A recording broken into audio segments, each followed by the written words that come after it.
Bom, pessoal, então estou aqui com o código do nosso contador de 0 a 9 com um display de 7 segmentos e também aqui com o Proteus do nosso contador.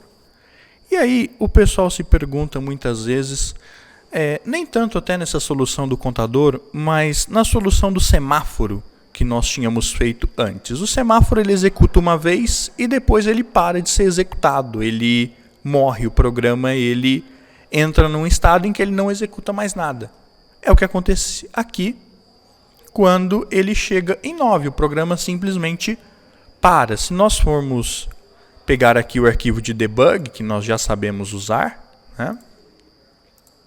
Vocês vão ver que, vamos esperar aqui com um pouquinho de paciência ele chegar até em 9. Vocês vão ver o que vai acontecer quando chegar no final. Percebam aqui que ele chegou no final e a partir daqui o programa acabou, né? Não tem mais nada para ser executado e é como se o PIC entrasse no modo de sleep, como se ele estivesse dormindo. Ele está ligado, mas não está executando absolutamente mais nada. Ele está dormindo. Então, dessa forma, em alguns programas, o pessoal se pergunta, tá, mas e se eu quiser que ele recomece a contagem? Ou no caso lá do semáforo, e se eu quiser que ele volte a repetir a sequência, vermelho, verde, amarelo, e ele volte a repetir, como que eu faço? Para isso que existem as estruturas de repetição, que eu vou ensinar para vocês nesta aula de hoje. Então, para isso, existem duas formas de se fazer o código inteiro voltar a ser executado, para que ele repita a execução de todo o código. Eu vou ensinar duas formas na aula de hoje.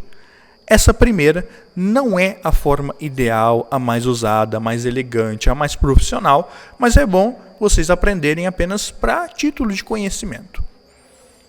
Essa forma, então, é usando o comando goto. Então vamos analisar. O nosso programa que ele está fazendo a contagem. Quando ele chega no final, o que eu quero que aconteça? Eu quero que ele volte até aqui e execute novamente a contagem. Então, eu quero que ele volte para essa linha. Então eu vou na linha de cima colocar aqui um rótulo. O que vem a ser um rótulo? Um rótulo é um nome que eu vou dar a esse ponto exato do programa. Esse nome não pode ter espaço, então tem que ser um nome contínuo, sem o espaço. Não pode ter símbolos especiais como exclamação, arroba, vírgula, ponto. Nenhum desses símbolos especiais que tem no teclado. Não pode.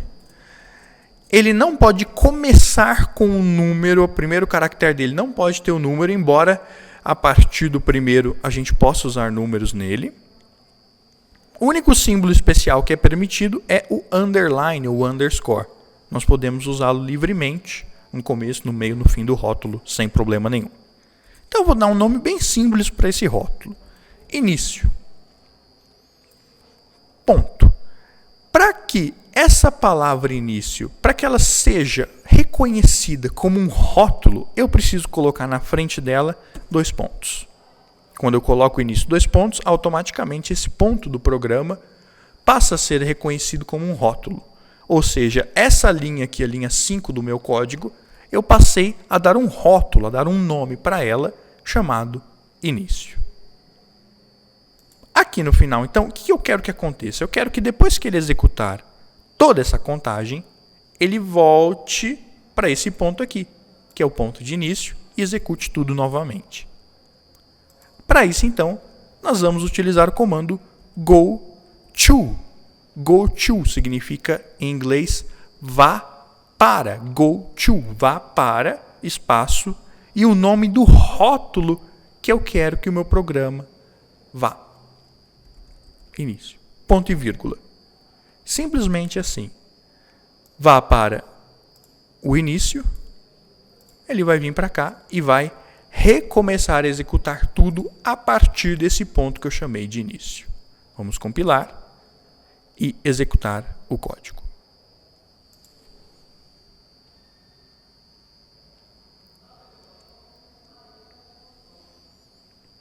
Percebam que parece que ele pulou 9, né? 8, pulou 9. Por quê? Porque depois que nós imprimimos o número 9, nós não demos nenhum delay.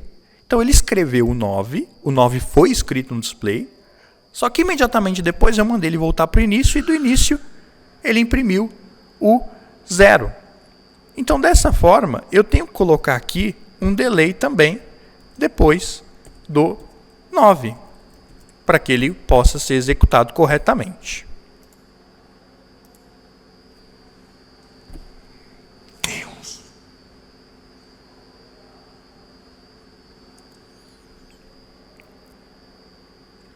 Muito bem.